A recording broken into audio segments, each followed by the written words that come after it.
Hello there. You look, confused. Concerned. I know. Information security looks and sounds very complicated. Even for a, security expert like myself. But the good news is, well, it's that, lots of it, you know, the parts that you as a user can do. Well, it's all mostly common sense. That's why we in the security business, we like to call it the does of security. What's that? You don't believe it? I thought you'd have a lot of questions. That's why I've invited along some very special friends of mine to help explain to you what I'm talking about. That'll be all.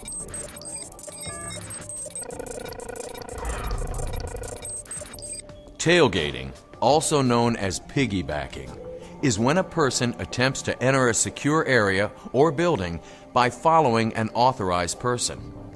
Use of credentials, like swiping an ID badge, should be used to verify that each person is authorized to enter the area. Everyone must verify their access, even your fellow co-worker.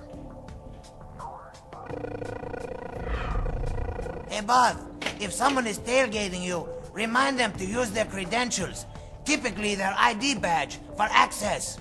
Hey, tilt that camera down here, big guy. Look, you didn't even notice me, just like some people may not notice the tailgater. Tailgating is not always obvious, so pay attention to who's following you. If you need assistance, call security. Remember, letting an unauthorized person into a secured area might mean a guy a lot bigger than me will probably come looking for you. Look, the pain, the pain!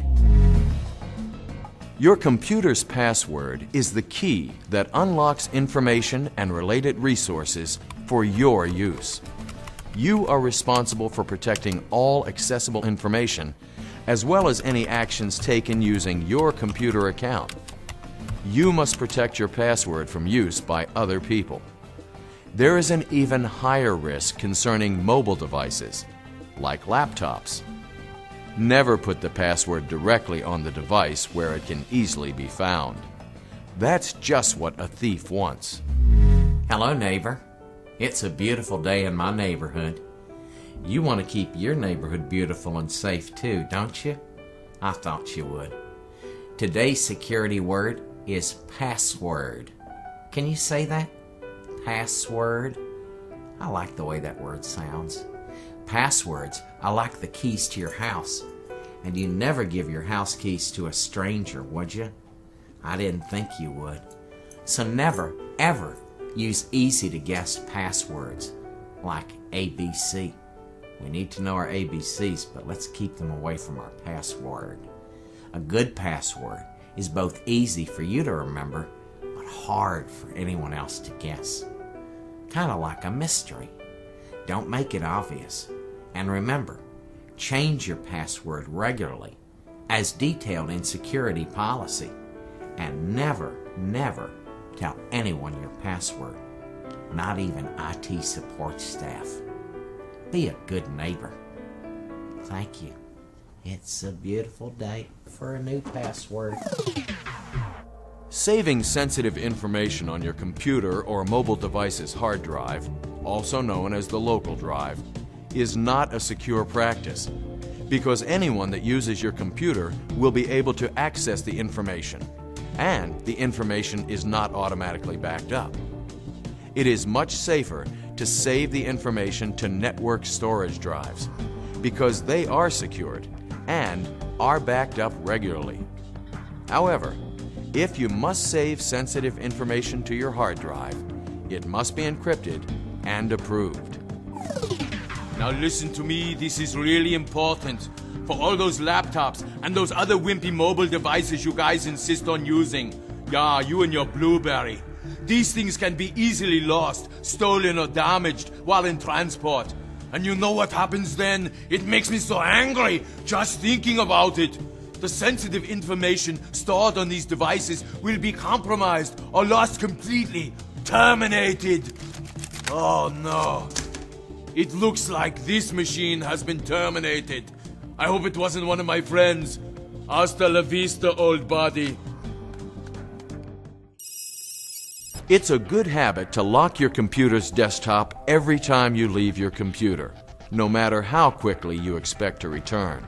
Although your computer may be set up to lock automatically after a specified time, you shouldn't depend on this function.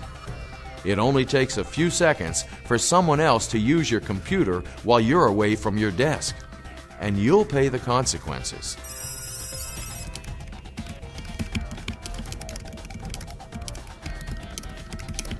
Remember, pal, you were ultimately responsible for any actions taken using your computer.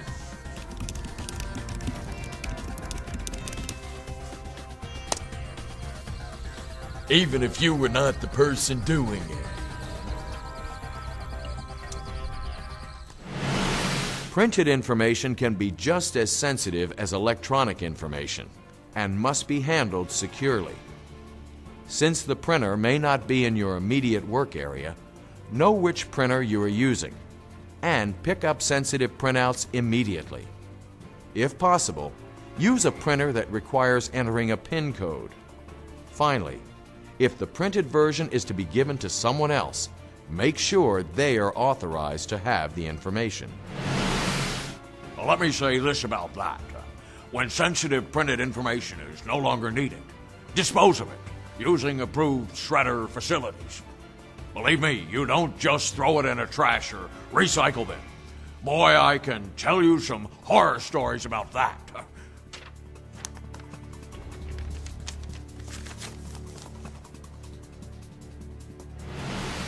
If someone is eavesdropping on your conversation, they may be able to obtain sensitive information that could be used to harm you, someone else, or your organization.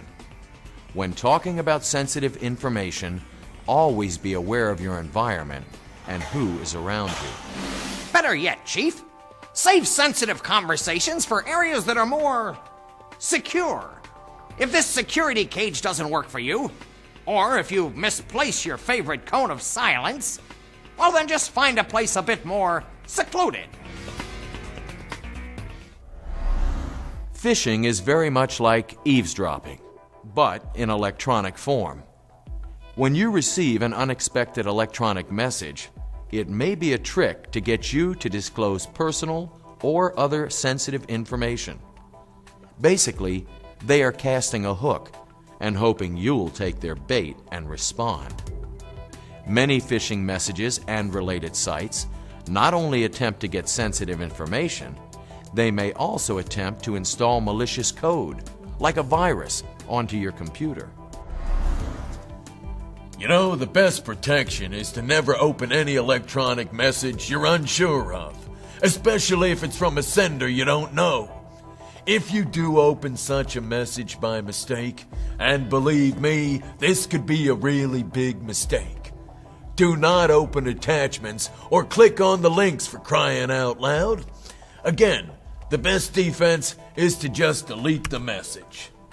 And keep you from entering the liability zone. You know, that guy sure looks familiar. Dangerous attachments can sure do a number on you. Where's Johnny? Although you have been careful to protect information in the office environment, you must also protect information and devices outside of the office. Physical asset security includes tangible controls over printed information, laptops, personal digital assistants, and other media devices. Never leave electronic media where it can be stolen or used without your knowledge. Now, always know where these assets are, and that they are free from theft or damage. When traveling, by the way, always keep these assets securely with you. And, like I said, always know where they are. Ah, there you are.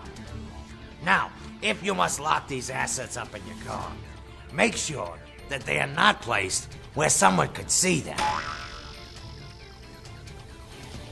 You know, I keep asking the missus to have that fixed. It's me again, neighbors. And you know, we really are all in the same security community. For the most part, everything we've told you is just good old common sense. Nothing that's too hard to do. I like easy things. So here is a to-do list for you. Get it? To-do list. I like that. Don't let anyone follow you into an area who has not been verified as approved for the area. Guard your password and change it often. Save sensitive information to secure, backed-up network storage areas. Lock your computer's desktop when unattended. Pick up sensitive print jobs immediately and know who is approved to receive them. Hold conversations about sensitive information in secure surroundings. Be wary of unsolicited electronic messages from unknown individuals. Keep electronic media secure and safe from theft or damage. All right, neighbors. Time to listen very carefully. Can you tune your ears in? We're going to really listen. I want you to always remember this. The most important piece of any security plan is YOU. That's right, you. Just follow these simple guidelines and encourage your coworkers to do the same. After all, isn't that what good neighbors do? Well, I guess I'll see you in the neighborhood.